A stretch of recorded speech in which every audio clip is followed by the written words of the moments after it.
Hi, thank you for coming out to the debate. I hope you enjoy, and I'll get right into it by starting with observation one, the resolution. And that resolution is that the United States federal government should convert to the metric system. And all terms in here will be defined contextually, but if you have any questions about any terms that do come up, I'll be happy to answer them. Without further ado, I'll start my timer and get ready to go. So first, we'll start by setting the weighing mechanism, which will be net benefits. And basically what that means is if my plan will improve the status quo, make it better, then you should vote affirmative. If my opponents prove that my plan will negatively affect or have no effect on the status quo, then you should vote for them. Moving on to observation two, the background. The US is one of the only countries in the world that is still using the imperial measuring system while the rest of the world is using metric. This makes it harder for American students to break into the field of science-based careers. Although our science classes are taught in metric, because this isn't the system that they're taught from the beginning, it makes it difficult for them to grasp it. It also causes unnecessary work to be done that is just inefficient by having to convert the measures of scientific studies to imperial so that our students can understand them.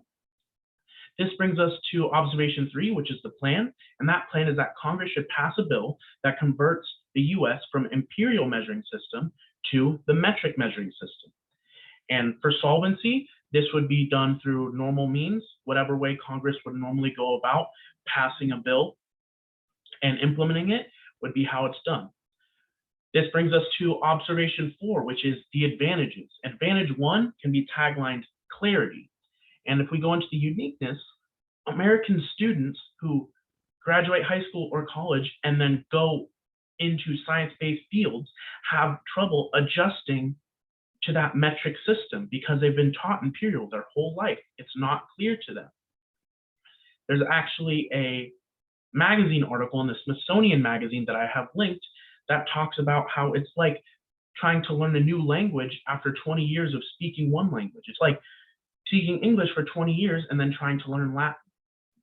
Whereas what we need to do is learn Latin from the beginning, learn metric from the beginning, so that our students who decide to go in these science-based careers will have that leg up and understand metric. And the link, well, since the US will be converted to metric, it will now be the measuring system exclusively taught in schools from the very beginning. Moving on to the internal link, since Americans will be more skilled in metric because it is taught from the very beginning of their school careers, they will have more success in the science-based careers that they choose to enter into. Not only this, but they will avoid the headache of having to convert measurements in scientific studies to something imperial, which they will understand. That won't be an issue because they will already understand metric because they've been taught it from the beginning. And finally, the impact, more Americans will find success in science-based careers as a result of their skill in the metric system because we've taught them.